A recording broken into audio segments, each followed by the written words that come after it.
Yeah, thank you very much Yes. for your interview.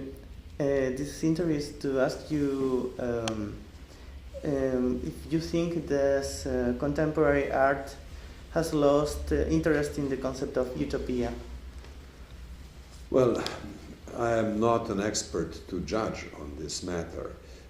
I do know, however, that art can be an instrument of a variety of ideas, of very different ideas. I do remember a thought by Benedetto Croce, who warned that intellectual production generally tries to avoid programmatic and normative thinking. So I don't think that it is legitimate to expect that artists will follow a particular programmatic idea, even if that idea is a provocative one, like the pursuit of utopia. So that's a general thought on this matter. More specifically, I think that great art has to do with great problems. So my take on this matter in general would be that art is helpful to politics and to Europe if it is critical. And I think the ways in which artists can be critical of contemporary phenomena will help us answer your question.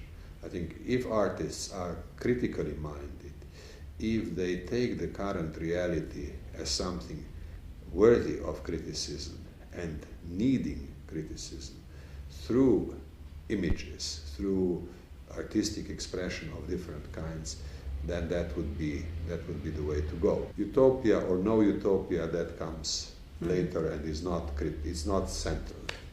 Okay, then we can say that we can not to repeat the question in the same terms they ask in the artist ask or the government or the revolutionary Russia in the beginning of the 20th century asked to the artist, no? When the revolution asked to the artist what they can make or do for the revolution, there is no more possible. No, I think that that time is gone. I think that direct political programming of art is gone. But you see, things are always very interesting and very diverse, and sometimes you find common denominators where you do not expect them. So let me give you two examples. One of the great artists who came out of that movement in early 20th century Russia was Malevich. And Malevich inspired a great deal of further artistic production throughout Europe and was in a way a symbol of artistic creativity of Russia in the revolutionary period without being revolutionary himself, without being part of the program of revolution. But I think that he has done more to transform Europe and the artistic world of Europe than any of those who were following a more strict idea of revolutionary purpose of art. And of course, when the whole thing degenerated into socialist realism, the revolutionary purpose was gone. I mean, of course, when you have socialist realism, you don't have any revolution anymore, and therefore the programmatic function of that art disappeared. So that's one paradox. Malevich as an artist who revolutionized the artistic expression in Europe at the time when the revolution was asking a programmatic question, which he did not follow. So that's an interesting paradox. On the other hand, there were certain common aesthetic trends in the art of the first half of the 20th century, which had to do with the industrial world of the time.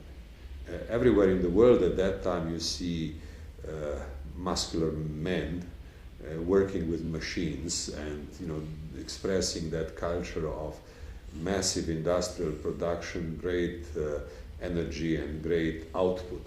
Diego Rivera. You would see similarities with the socialist realism. And if you go to the Rockefeller Center in New York, again, the imagery is very similar. And I think that has to do with the industrial reality of the first half of the 20th century rather than anything else. So you find certain aesthetic expressions which have to do with the nature of production at the time rather than with any particular program.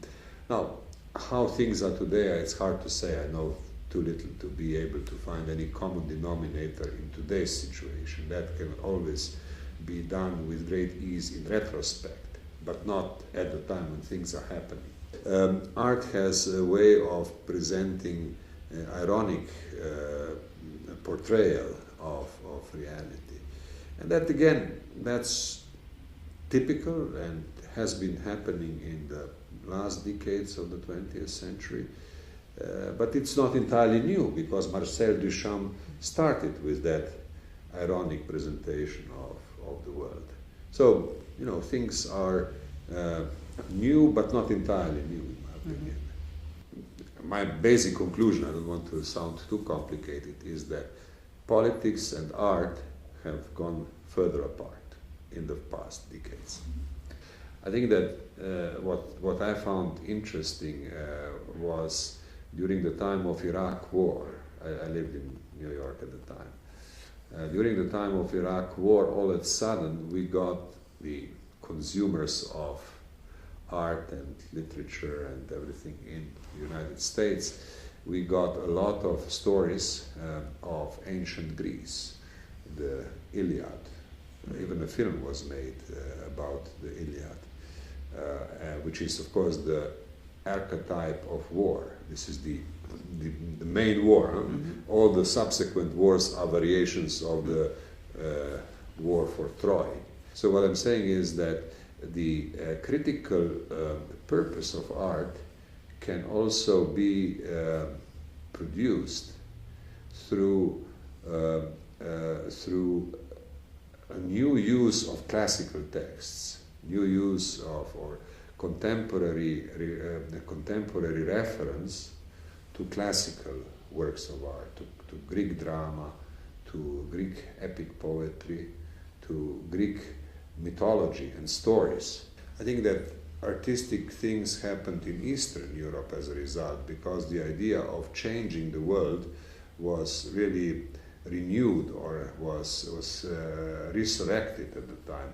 One has to understand that in 1968, Europe has already lived for a very long period of time, for 20 years, in peace, more than 20 years of peace, and that prosperity was very dominant, that Europe became affluent, prosperous, and conformist. I think conformist, that was the problem. And the young generation wanted to change things.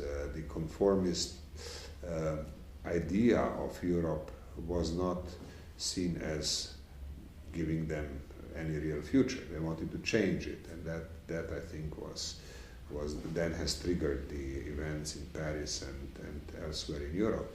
But as far as the artistic consequences of that are concerned, I think the most interesting effects were felt in Eastern Europe, in Poland, in Czech Republic, Czechoslovakia rather, also in Belgrade. A whole wave of new film production was produced as a result of the upheaval, because that upheaval created also intellectual waves and gave rise to changing things in the socialist world, which was, of course, a large part of Europe at the time. So I think that first the revolt itself started as a revolt of young people against conformism of consumer society, and then it has grown through the process and has gained additional elements, additional dimensions. In the Eastern Europe, obviously, that was a revolt against the bureaucratic dictatorship. And that, in turn, has produced various artistic expressions. So I think that the whole thing was like a snowball. And in a way, of course, it was linked to dictatorship in Spain, it was linked to the criticism of Vietnam War and anti-war movement in the United States and so forth. There were indirect links. There was also some effect of the Cultural Revolution in China and and so forth. That was all adding to the mix. But the core was revolt against conformism and then a variety of effects that produced. And are we in a conformist epoch? Yes, I think much more than we were in 1960s, because right now a young generation is also very conformist, or is in a situation when it cannot easily articulate their own vision. Young people are now taking part-time jobs, temporary jobs, they work hard, they study long, they become independent late, and so forth, and have difficulty in articulating a vision of a different society. Now, maybe our society is more complicated than the one of 1960s, but the fact is that young people are much less prone to change than was the case in the past. Good. So that's Thank you very as much as I can say. Good. Thank You you are very much. meeting other people.